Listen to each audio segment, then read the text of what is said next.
Se va a proceder a la solemne investidura como doctora honoris causa. El señor secretario general leerá el acta de nombramiento como doctora honoris causa de la doctora Dolores Higueras Rodríguez.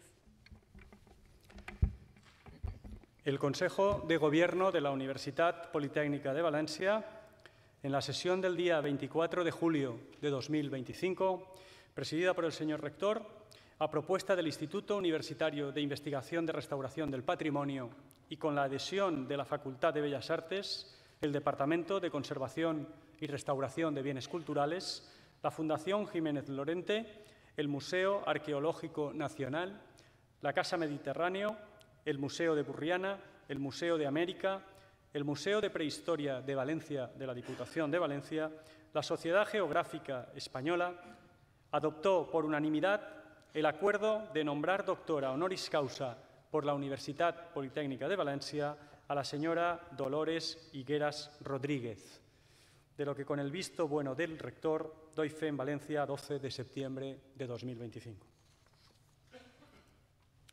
La madrina, la doctora María Victoria Vivancos Ramón, será la encargada de pronunciar la laudatio de la doctoranda.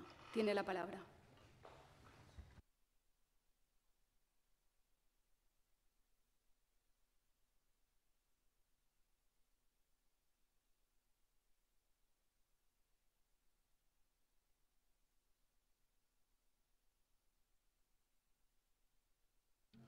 Señora vicerrectora primera de la Universitat Politécnica de Valencia, señora rectora magnífica de la Universitat de Valencia, ilustrísima señora secretaria autonómica de universidades, señora presidenta del Consejo Social, señor secretario general, doctora Dolores Higueras, honorables señoras conselleras, autoridades, claustro de doctores, familiares, señoras y señores. Quiero expresar el gran honor que supone para mí presentar en esta laudatio los méritos de doña Dolores Higueras Rodríguez, a quien la Universitat Politécnica de Valencia inviste hoy como la 7ª mujer doctora honoris causa a propuesta del Instituto Universitario de Restauración del Patrimonio. Hablar de Lola Higueras es adentrarse en una travesía marcada por descubrimientos y saberes. Nació el 12 de junio de 1945, el mismo día en que en San Francisco se celebraba la conferencia que sentó las bases de la ONU, símbolo de diálogo, cooperación entre los pueblos, y esto no es una casualidad. Su vida habría de consagrarse también a rescatar la memoria común y a tender puentes entre culturas, tiempos y orillas, convirtiéndose en pionera, referente y maestra en la investigación del patrimonio marítimo y americanista. Lola Higueras creció en el seno de una familia de artistas plásticos y musicales de reconocido prestigio. Su padre y su abuelo, los dos grandes Jacintos, fueron renombrados escultores, mientras que por la rama materna, la tradición musical se encarnó en su tía y en su hermana, cantantes de proyección internacional. A su herencia familiar artística, muy pronto, Lola incorporaría su auténtica vocación, el americanismo. Desde muy joven, Lola sintió una fuerte atracción por el mundo americano y por las aventuras del mar, vocación que se alimentó con largas horas de lectura en los veranos familiares en San Sebastián.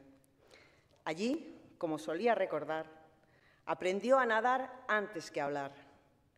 Aquella temprana fascinación no fue un simple juego infantil, sino el origen de una pasión profunda que la convirtió, como escribiera Juan Ramón Jiménez, en un alma hecha de mar. El mar, el mar, solo la mar. Entre 1961 y 1964 cursó estudios de música, una de sus grandes pasiones, en el Real Conservatorio Superior de Madrid, y en 1969 fue elegida para ocupar la Cátedra de Historia del Arte en la recién creada Escuela Superior de Canto. Compaginó esta actividad con los estudios en Historia de América en la Universidad Complutense, licenciándose en 1970 bajo la guía de grandes maestros que le inculcaron la importancia de la verdad histórica. Ese mismo año comenzó una etapa decisiva. Una joven y audaz recién graduada, decidida a trabajar en el Museo Naval de Madrid, institución que custodiaba uno de los archivos americanistas más relevantes. Encontró el respaldo visionario del almirante Guillén, su director. De esta confluencia de vocación y visión nacería la Unidad de Investigación de Arqueología Submarina. Respaldada por Guillén, inició su formación como buceadora de primera categoría con Joaquín Saludes, uno de los grandes profesionales civiles del momento. Aquella preparación, unida a su determinación, la convirtió en pionera, la primera mujer submarinista de la Armada sola. Durante 40 años ocupó en el Museo Naval cargos de gran responsabilidad: investigación, conservación, exposición, hasta culminar como directora técnica. No en vano es reconocida internacionalmente como Lola Museo Naval. Su labor se adelantó a los consensos internacionales, practicando mucho antes de la Convención de la UNESCO de 2001 sobre la protección del patrimonio cultural subacuático los principios de la conservación in situ, la investigación científica, la cooperación interdisciplinar y la educación pública, entendida como difusión y acceso responsable. En España, en plena sintonía con la Ley de Patrimonio Histórico de 1985, supo tender puentes entre la Armada, la ciencia, los museos y la ciudadanía, cimentando un modelo de protección y divulgación que hoy se reconoce como fundacional. A lo largo de su carrera ha documentado más de 2.000 expedientes de naufragios españoles, fruto del intenso tráfico de la carrera de Indias, construyendo una base documental sólida y, al mismo tiempo, un relato vivo que nos permite comprender la magnitud de nuestra historia marítima.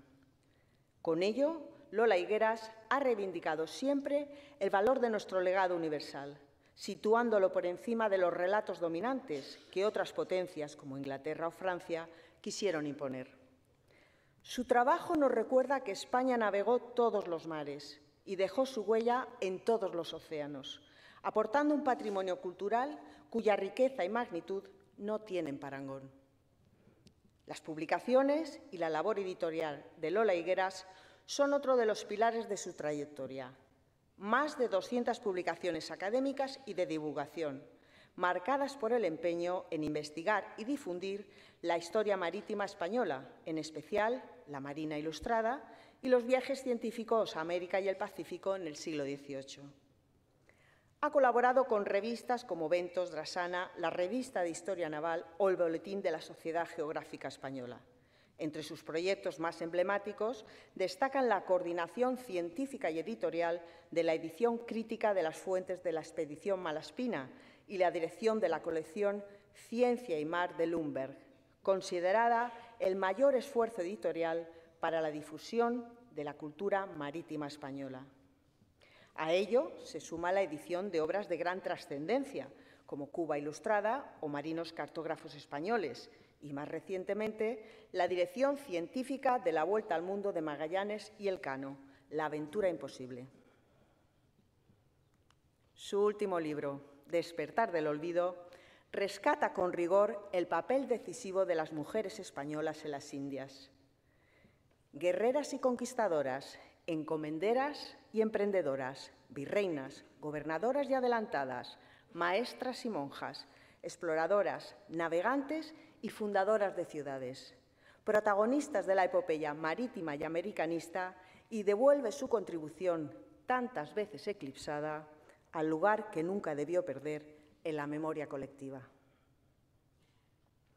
Ella misma proclama con lucidez: tenemos los archivos más ricos de toda Europa, pero no publicamos lo suficiente.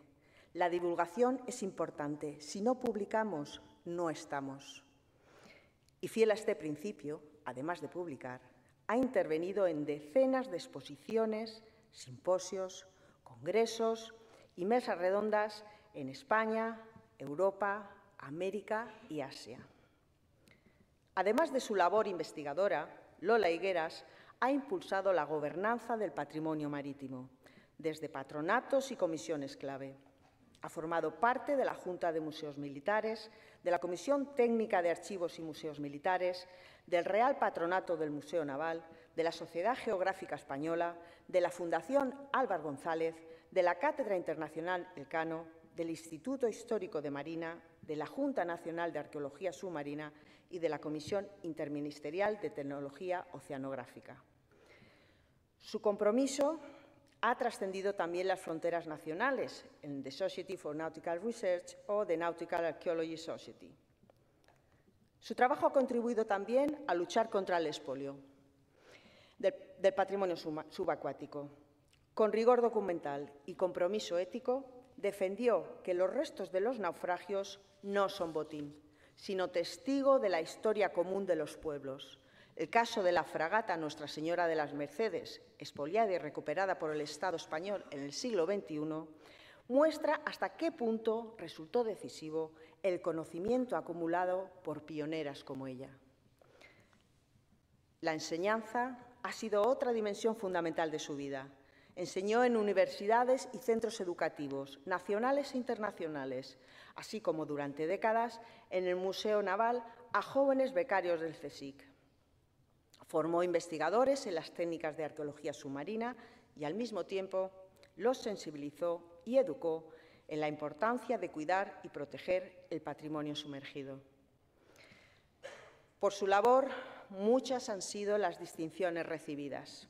La Medalla de Lepanto, buceadora de honor de la Armada, la Doble Cruz de Mérito Naval, Medalla de San Telmo, miembro de honor de la Sociedad Geográfica Española, académica de la Real Academia de la Historia Española y de Argentina, académica de la Real Academia de la Mar, Premio Periplo a la Investigación y el Premio MadBlue 5 Océanos.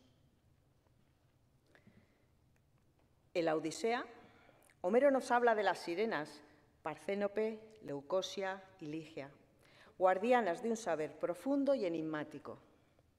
Primera buceadora de la Armada Española, Lola descendió a las profundidades, no para sucumbir a su canto, sino para devolvernos la memoria sumergida de nuestro patrimonio.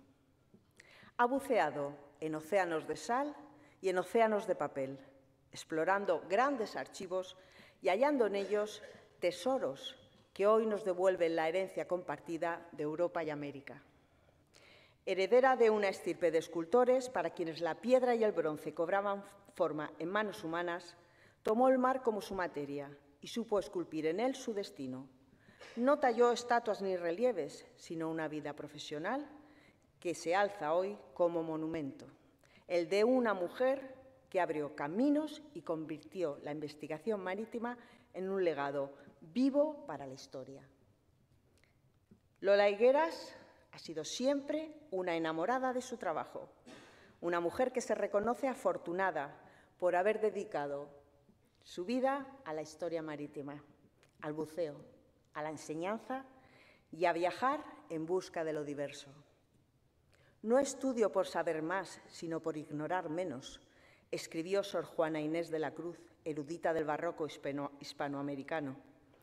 Ese mismo espíritu ha guiado la vida y la obra de Lola Higueras, quien a sus 80 años sigue demostrando que no existen jubilaciones del espíritu ni del saber, cuando ambos están guiados por la pasión y el compromiso.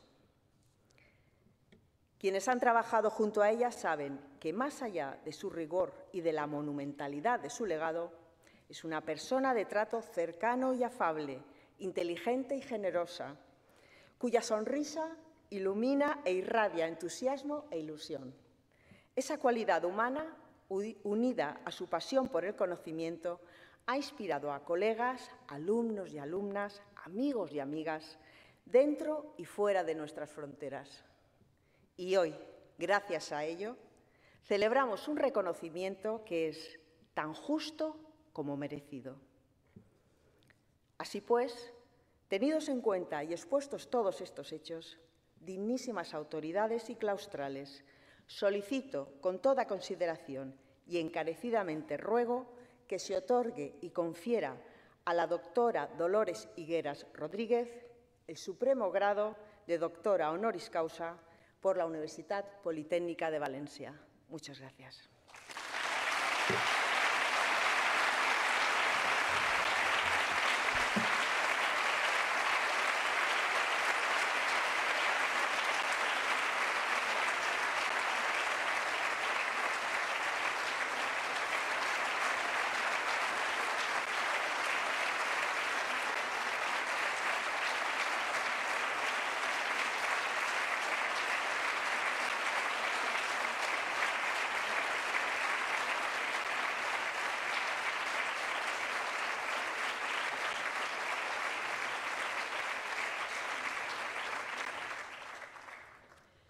Se va a proceder a investir a la doctora Dolores Higueras Rodríguez como doctora honoris causa.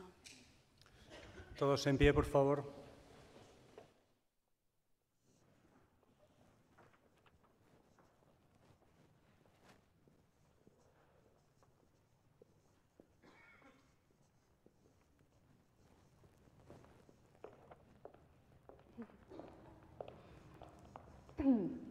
Recibid el anillo que la antigüedad... No, disculpa. Me reinicio. Por el Consejo de Gobierno de la Universitat Politécnica de Valencia, a propuesta del Instituto Universitario de Investigación de Restauración del Patrimonio, con las adhesiones institucionales y particulares incluidas en el acta del Consejo y en testimonio del reconocimiento de nuestros relevantes méritos, habéis sido nombrada doctora honoris causa.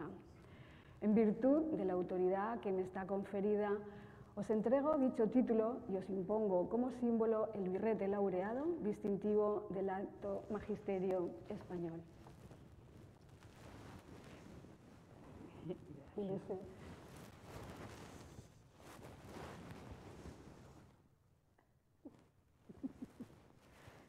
Llevadlo sobre vuestra cabeza como la corona de vuestros estudios y merecimientos.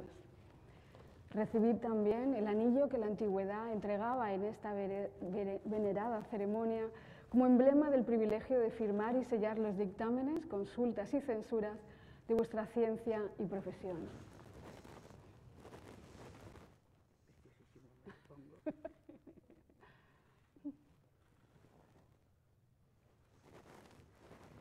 Así como los guantes blancos, símbolo de la pureza que deben conservar vuestras manos. Uno y otros signos también de la distinción de vuestra categoría. Porque os habéis incorporado a este claustro, recibid ahora en su nombre, doctora Dolores Higueras, el abrazo de fraternidad de los que se honran y congratulan de ser vuestros hermanos y compañeros. Gracias.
Pueden sentarse.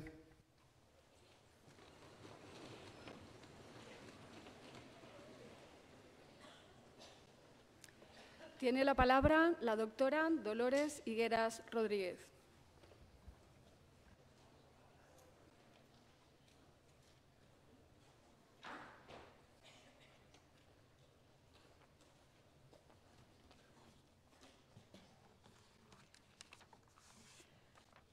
Antes que nada, desde este momento tan feliz para mí, quiero, ante todo, agradecer a la Universidad Politécnica de Valencia este reconocimiento que es para mí, como para cualquier persona que ha tenido, de alguna manera, presencia importante de lo académico en su vida profesional, pues es la máxima distinción a la que podemos aspirar. Yo os agradezco al rector, que no nos puede acompañar, a la vicerrectora primera, a tantas autoridades magníficas que hoy presiden esta sala, a mis nuevos compañeros, doctores, amigos todos, a mi familia que me escucha desde Madrid, a mis amigos que han podido acompañarme hoy, a todos ustedes que nos acompañan en este acto tan feliz para mí. Yo quería hablarles hoy de algunos aspectos que me han sido familiares a lo largo de mi larga vida profesional y que de alguna manera representan algunos de los aspectos más positivos de nuestra expansión por América. Yo sé que es un tema lleno de luces y sombras, pero yo quiero hablarles hoy de las luces. Quiero hablarles de una serie de elementos que presidieron la presencia española en América que yo considero de gran valor ético y de gran valor cultural. Porque es evidente que esto es una saga de grandes proporciones, que lógicamente muy extensa en el tiempo y que abarca un territorio gigantesco, pues tuvo muchas alternativas. Yo quiero hablarles hoy, en primer lugar, he elegido un título, un tema que me es muy querido, que es Mestizaje y europeísmo en la política de los Austria. Me voy a centrar en el siglo XVI, fundamentalmente, aunque casi todo lo que voy a decir es un elemento que se extiende en el tiempo durante toda la presencia española en América y el Pacífico, en Filipinas. Es muy importante, creo yo, matizar lo que los Austria diseñaron legislativamente, culturalmente y desde el punto de vista de defensa de las culturas indígenas, porque realmente lo que se legisla, aunque luego no siempre se cumpla, todos somos conscientes de que eso es así, sin embargo, expresa la voluntad de España en esta prodigiosa, no puedo decir otra cosa, expansión que se produce en la Edad Moderna. Felipe Fernández Armesto, historiador que probablemente ustedes conocen y yo admiro mucho, decía que la etapa de los descubrimientos, la era de los descubrimientos, la Edad Moderna, es la etapa del gran reencuentro de la diversidad humana. Porque es así. Nosotros partimos, no sabemos muy bien, ahora decíamos África, donde sea. El ser humano arranca en una expansión prodigiosa por todo el mundo que genera una diversidad prodigiosa de culturas, de etnias, de lenguas, de idiosincrasias, de cosmogonías, de pensamiento. Bien, pues España va a jugar un papel realmente protagonista en este reencuentro que nos manifiesta Fernández Armesto. Voy a hablarles, aunque rápidamente, porque no quiero alargar mucho el acto, y la universidad tiene un protocolo un poco más armado documentalmente de todo esto que les voy a decir, pero voy a resaltar algunos aspectos que quizá no son suficientemente conocidos y, sin embargo, como digo, son de gran prestigio para España y son reales, absolutamente reales, documentados y reales. Se produjeron. Desde el punto de vista legislativo, quiero resaltar, porque es muy importante hacerlo, que la legislación de los Austria a lo largo del siglo XVI, toda la Edad Moderna, pero yo me voy a centrar en el siglo XVI, fue absolutamente favorable al indígena americano. Este elemento, bueno, parto de la base de que tenemos que situarnos en una época histórica determinada, es decir, nosotros no podemos juzgar la historia de hace 3, 4 o 5 siglos con la perspectiva actual, ni ética, ni formalmente, ni jurídicamente, ni desde ningún punto de vista. Así es que yo les voy a hablar situándome naturalmente en el siglo XVI europeo. Esa ética de los Austria de favorecer incuestionablemente las culturas indígenas parte de una gran reina, la reina Isabel la Católica, que nos dice, realmente es la inspiradora, es la gran inspiradora de la legislación española en Indias, en las provincias ultramarinas, que no colonias, provincias ultramarinas de España. La reina católica dice desde el primer momento que nadie ose esclavizar a los indios, son vasallos de la corona de Castilla, con los mismos derechos que los castellanos. Ojo, en ese momento en Europa, desgraciadamente, pero es así, no se reconocía la entidad humana del indígena. Y España no solo la reconoce, la iguala al súbdito castellano. Este elemento ético tan fundamental se expresa ya en las leyes de Burgos, firmadas todavía por el rey católico, que es una especie de ley humanizadora que recalca este principio moral y sitúa al indígena americano, estamos hablando de 1512, estamos arrancando nuestra presencia ni siquiera en el continente, como un individuo libre, que no debe ser nunca esclavizado, ni por sus propios caciques, ni por las autoridades españolas. Es una especie de documento moral, pero también cívico, de la situación que debe existir entre indígenas, indoamericanos en ese momento, y españoles. Estamos hablando de 1512. Pero tenemos 3, 4 montones de leyes, porque yo me he inspirado para estas breves palabras en la recopilación de León Pinelo, que recoge absolutamente toda la legislación española relativa a ultramar en el siglo XVI, cantidad increíble de legislación que desciende hasta los detalles más nimios que se pueden imaginar, donde se cita que una indígena que ha tenido sus propios hijos nunca podrá ser utilizada para criar hijos de españoles si sus hijos están vivos y la necesitan, por ejemplo. Que nunca se podrá trasladar a los indígenas de tierras cálidas a tierras frías o viceversa. Cosa muy importante. Que los indígenas que hayan sido desplazados por la razón que sea de sus tierras pueden y deben volver libremente cuando les convenga. Ya en esta legislación tan temprana se habla de un comercio que sea bueno para ambas partes, entre los indígenas y los españoles. Comercio en un sentido amplio, que se permita a los indígenas pues, por ejemplo, tener ganado, cultivar campos a su estilo y manera,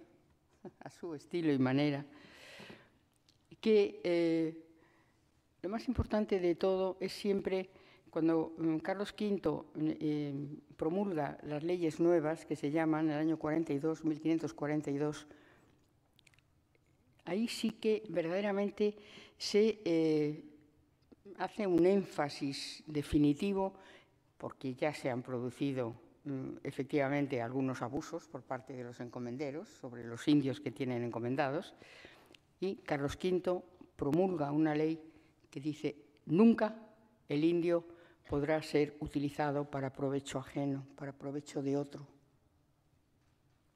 Eso crea un problema muy importante a la administración y a los abusos que ya se habían ido produciendo en algunas encomiendas, porque el rey lo prohíbe taxativamente.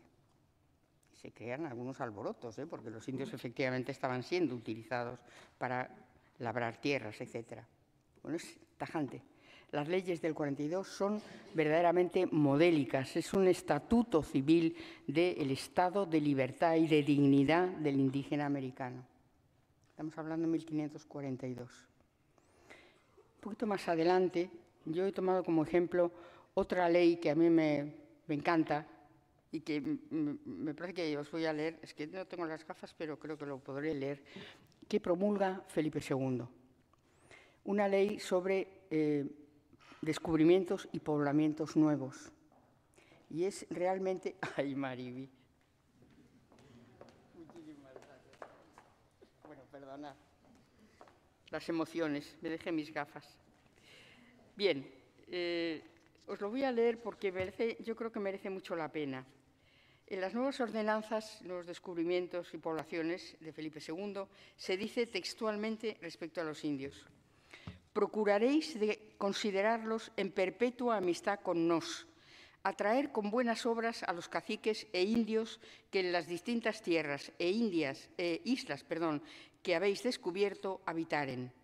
Estén con los españoles en todo amor e amistad, y por esta vía se haga todo lo que se hubiere de hacer con ellos, y que sean tratados muy bien como nuestros vasallos y como los otros españoles que en la dicha tierra estuvieran, y en ninguna manera se les quebrante ninguna de las cosas que les fueran prometidas. Este es Felipe II. Es decir, a lo largo del siglo XVI se genera un movimiento verdaderamente notable de lo que yo llamo indigenismo. Nos han contado que el indigenismo es cosa de las nuevas repúblicas. Pues no es verdad.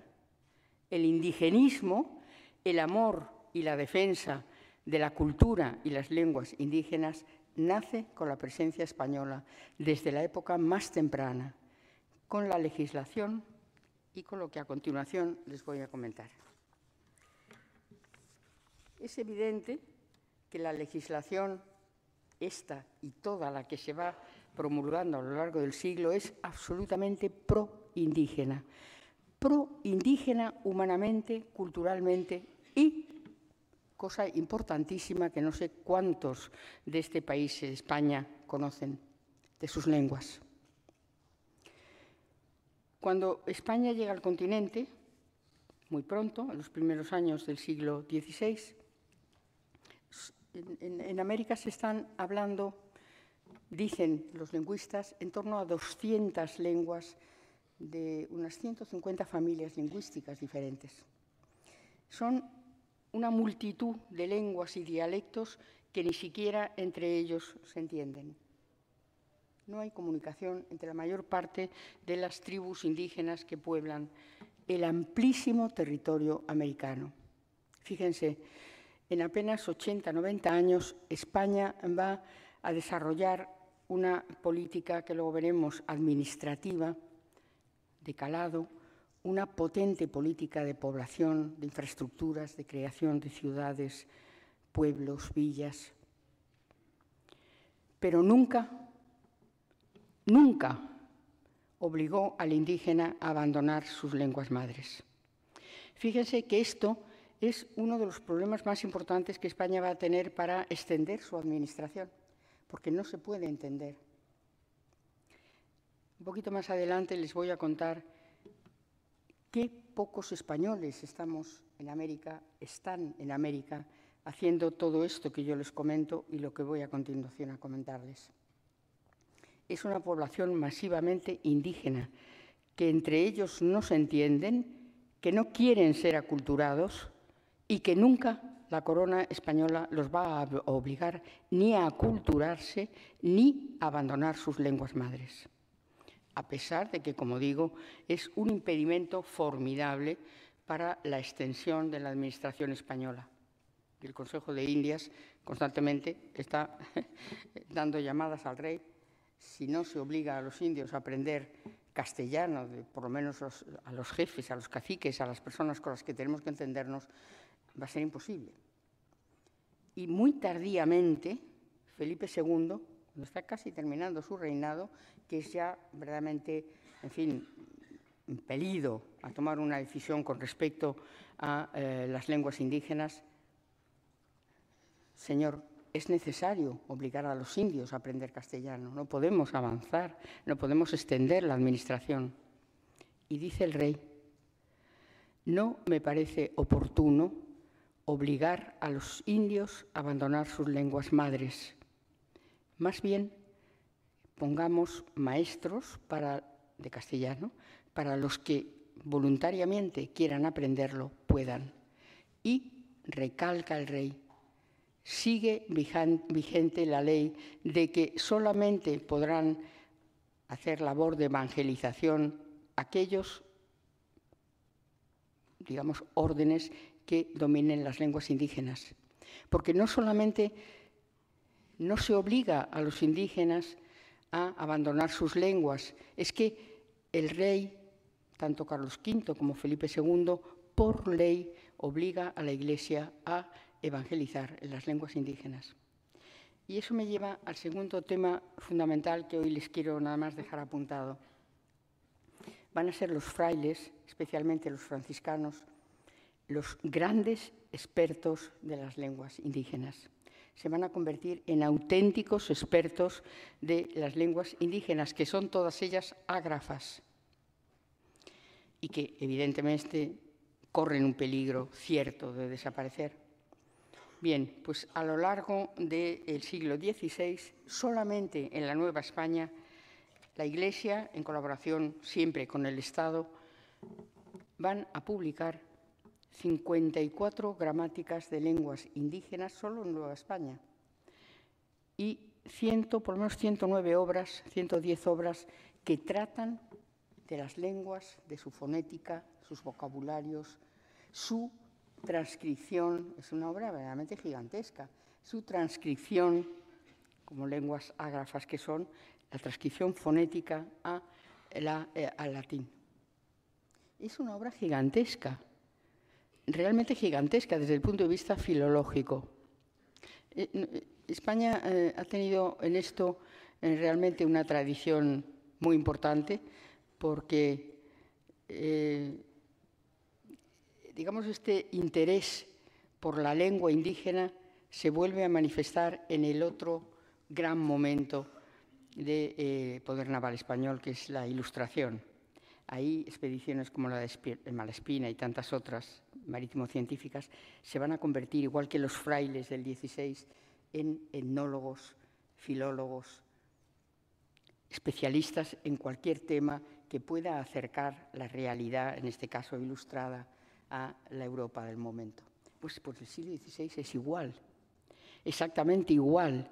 Es decir, es tanta la importancia que se da, lógicamente, en un momento en que España todavía, esos, os voy a decir, 3,5 millones de kilómetros cuadrados en apenas un siglo. Estamos hablando de 80 años cuando llegamos al continente. Más o menos desde California al Biobío chileno, y después la Patagonia.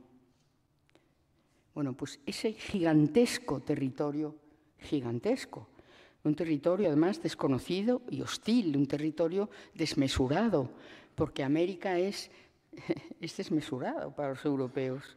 Esas gigantescas selvas impenetrables, esas cordilleras inabarcables, esos desiertos inacabables, esos ríos como mares. Bien, pues en apenas 80 años, España da el paso más importante de europeísmo. Hemos hablado de indigenismo, ahora vamos a hablar de europeísmo. El elemento más importante del europeísmo de los Austria, naturalmente, es, por supuesto, la lengua, las tradiciones españolas, etc. Y para eso van a utilizar a la mujer. En mi último libro dedico bastante espacio a ese tema. La mujer española, no por casualidad, sino por una política dirigida de los Austria, va a llegar a América muy pronto y va a jugar un papel, como ya se ha dicho aquí, importantísimo, importantísimo. Pero en este caso concreto que les estoy hablando de europeísmo, es un papel muy importante porque la mujer española llega a América con una función muy precisa, que es españolizar la pequeña sociedad indiana que se está configurando. Esta mujer va a ser el elemento más formidable de transmisión de la lengua, de la cultura, de la religión, de las tradiciones a sus hijos criollos, hijos de padre y madre españoles, pero nacidos ya en América, que van a ser una parte fundamental de la joven sociedad indiana. Entonces, claro, europeísmo. Los Austria necesitan mujeres españolas que trasladen el mundo castellano a América y lo transmitan desde sus hogares, desde su presencia en la sociedad. Pero ahora pasamos a otro tema que me es igualmente querido y que pienso que es igualmente desconocido, porque los Austria, además de proteger las culturas indígenas, además de legislar, además de extender la administración castellana, porque es una administración castellana la que los Austria llevan a América, naturalmente matizada con la peculiaridad enorme que se sugiere esa sociedad muy peculiar, indiana, fundamentalmente indígena, profundamente indígena.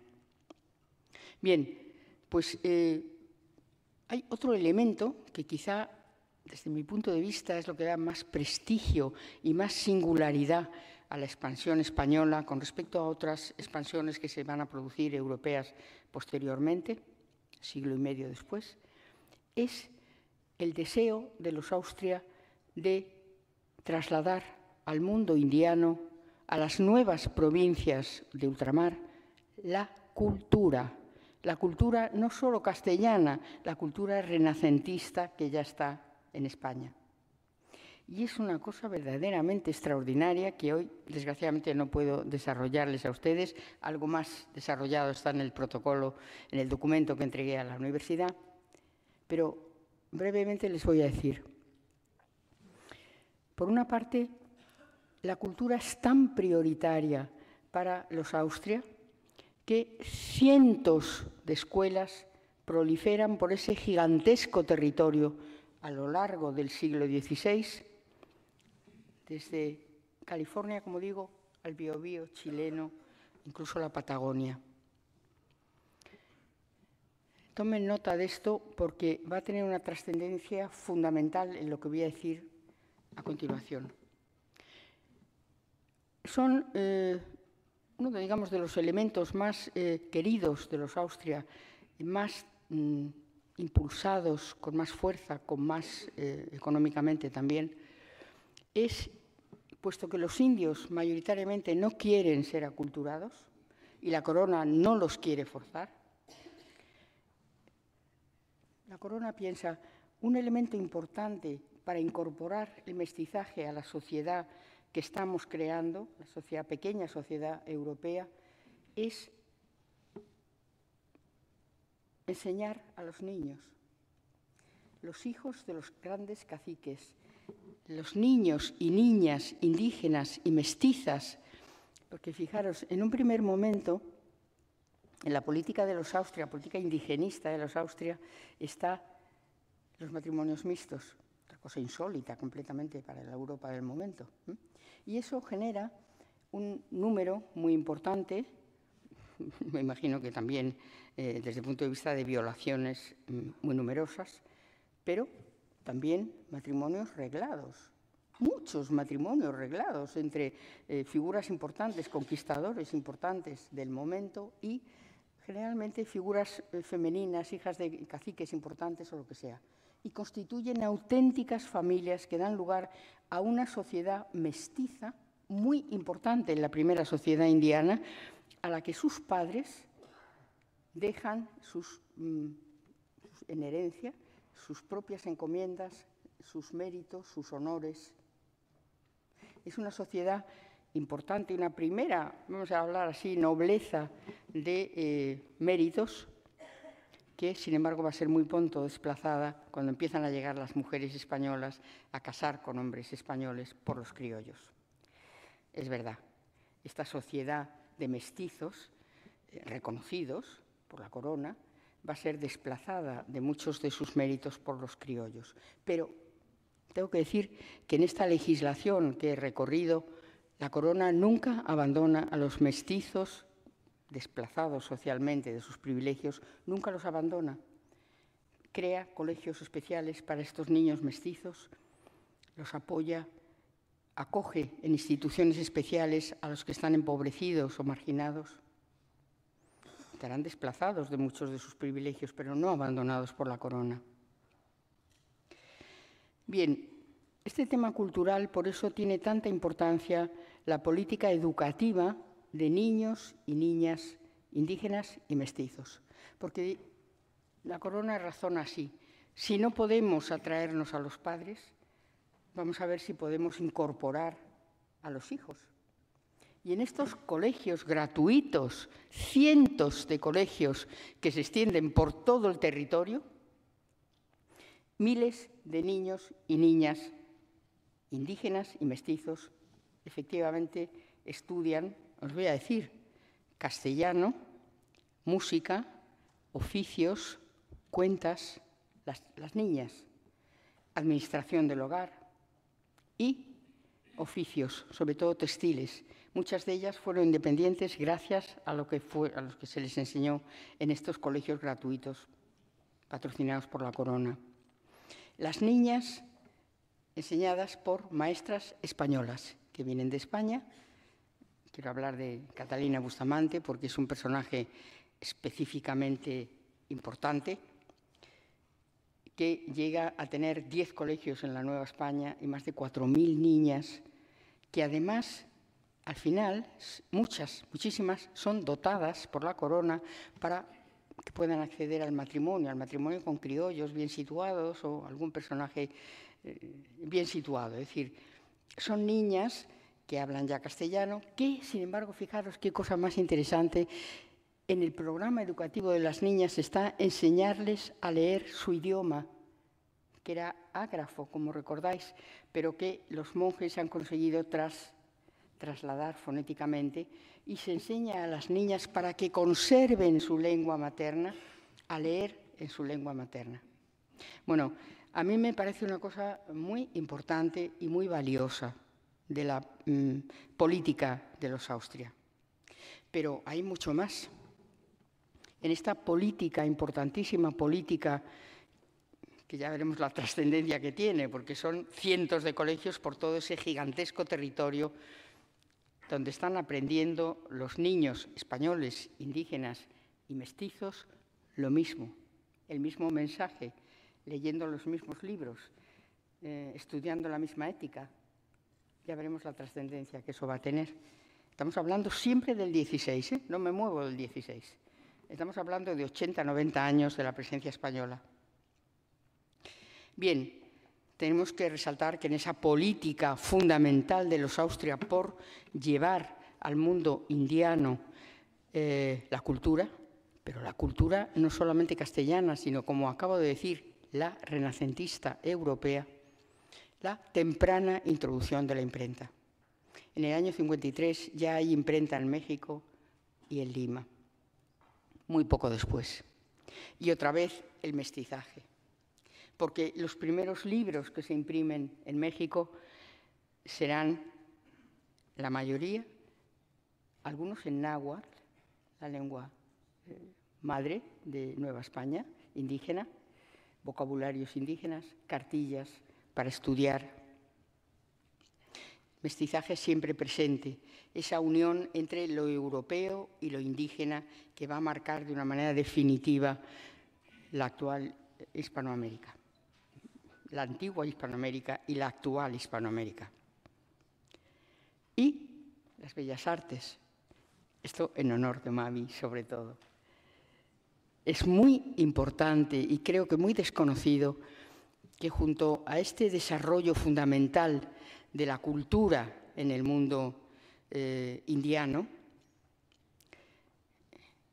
hay un desarrollo extraordinario de las bellas artes.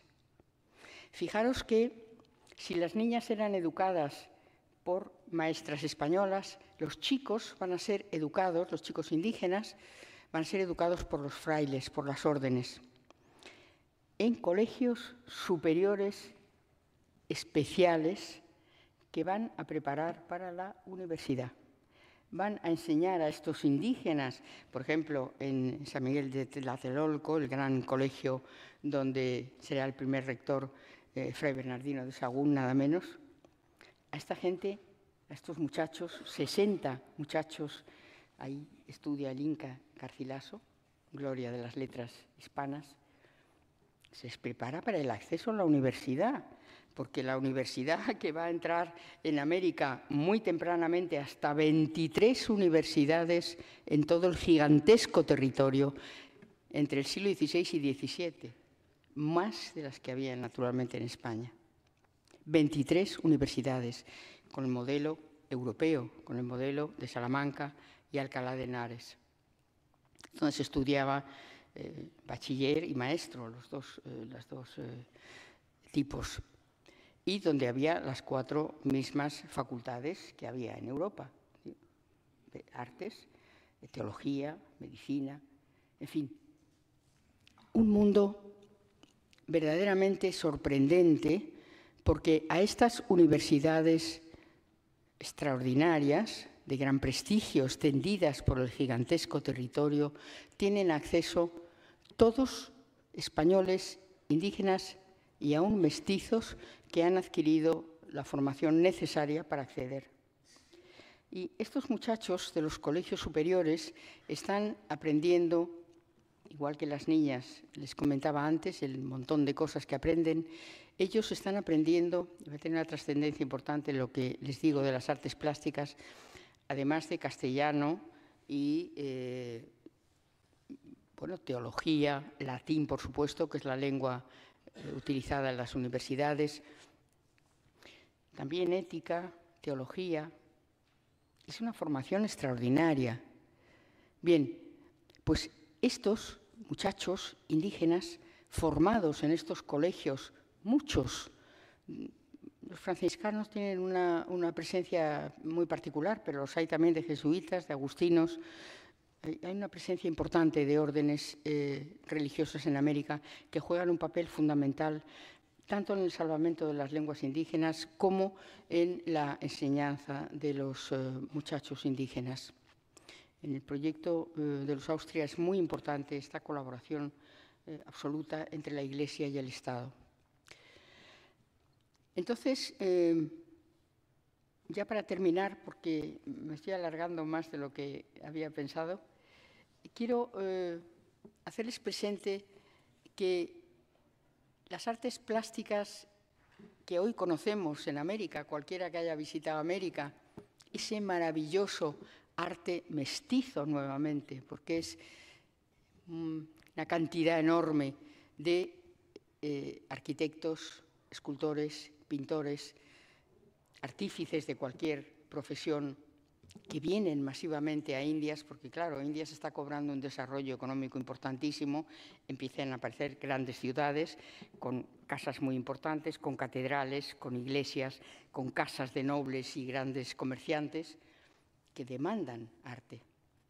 Y fijaros, llega un momento, además está documentado, que en las Indias, en este temprano siglo XVI, hay una vida cultural, porque también se importa el teatro, se importan otras actividades.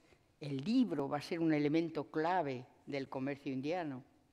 Las grandes bibliotecas de Indias tienen todos los libros importantes de la cultura española y renacentista del momento. están circulando libremente por las Indias.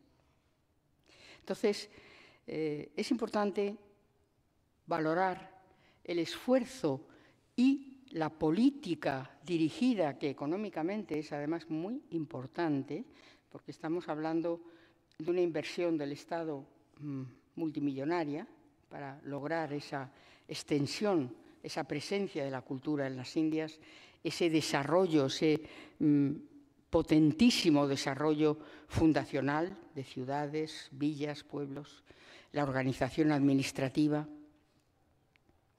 Ese elemento que he querido poner en el título de mestizaje y europeísmo se pone de manifiesto en casi todas las manifestaciones. Cualquier tipo de elemento que analicemos, administrativo, informativo, artístico, cultural, tiene siempre ese elemento de fusión entre lo europeo y lo indígena.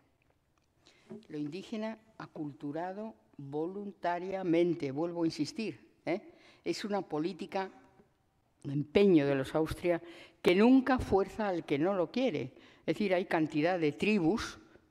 Yo hace pocos años visitando Ecuador he visto una de esas comunidades primigenias, aisladas, como los españoles las encontraron, no hablaban una palabra de castellano. Es decir, España, además de crear esa, yo diría que gigantesca escuela en América, que genera en una diversidad, como antes les he dicho, terrible, de etnias, de culturas, de cosmogonías, de pensamiento, una unidad a través de la enseñanza de ideas, de lecturas, de lengua, de tradiciones, de música. Bien, pues tan importante es este empeño y fue tan fructífero que eso es lo que nos dice la historia, genera esa unidad intelectual, estética, religiosa, ética que constituye hoy Hispanoamérica. Y voy a terminar con una reflexión que yo no sé si ustedes se han hecho, pero yo sí que me he hecho a lo largo de mi vida profesional, que es la siguiente. Cuando se realiza el censo de 1650, la población española, blanca, española criolla, ya en una parte muy importante, representa el 16% de la población. La indígena, 10 millones de indígenas, supone el 80 y mucho por ciento, y el resto son mestizos. Y uno piensa, después de lo que les he planteado, así de una manera muy rápida, ¿cómo es posible que una comunidad de unos 850.000 individuos sea capaz de realizar en 80, 90 años esta gesta colosal desde el punto de vista administrativo, desde el punto de vista de infraestructuras, no nos olvidemos, caminos, puertos, fortificaciones, ciudades, todo lo que quieran ustedes pensar? Este desarrollo cultural y educativo tan formidable en un territorio tan gigantesco, porque estamos hablando de 3 millones, como antes les decía, y medio de kilómetros en América solo, más el gigantesco Pacífico, gracias, más el gigantesco Pacífico, más las Filipinas. ¿Cómo es posible que un número tan corto de españoles haya logrado en tan pocos años una gesta de esa categoría? Bien, pues el gran filólogo Ángel Rosenblatt, una de las grandes figuras venezolano, una de las grandes figuras de la lingüística, gran conocedor del castellano en América, al analizar para el desarrollo de la lengua castellana en América las capas sociales o los elementos que fueron América, desarma otra de las grandes falacias que nos han contado. España no llevó a América un grupo de indeseables, indocumentados, feroces, que fueron allá a arrasar. No, no, no. En absoluto. Está en este momento perfectamente documentado que estas primeras poblaciones españolas está constituida en un tanto por ciento altísimo por personajes cultos. Hijosdalgo, que pertenece a la nobleza castellana, militares de carrera, que son gente culta, clérigos, militares de todo tipo, administraciones, funcionarios de la corona, gente culta, que está constituyendo con un tanto por ciento altísimo, nos dice Rosenblatt, que lo ha trabajado, lo ha estudiado, en una proporción muchísimo más alta de gente culta de la que existía en las sociedades europeas de la época. Esa es la razón de que una sociedad minoritaria, pero altamente cualificada, altamente dotada para la administración, sea capaz de llevar adelante una obra de esta magnitud. Me despido ya de todos ustedes con el agradecimiento más grande y el recuerdo, porque nos lo dice la geohistoria tan de moda ahora mismo en los estudios históricos, que el mundo occidental, tal como lo conocemos, hubiera sido imposible sin el desarrollo de la expansión española en América y no solamente su expansión y el conocimiento que la descripción de América, del Pacífico, la cartografía, la enorme información que se genera para trasladarla a Europa, sin ese conocimiento el mundo occidental no sería como lo conocemos. Muchísimas gracias a todos.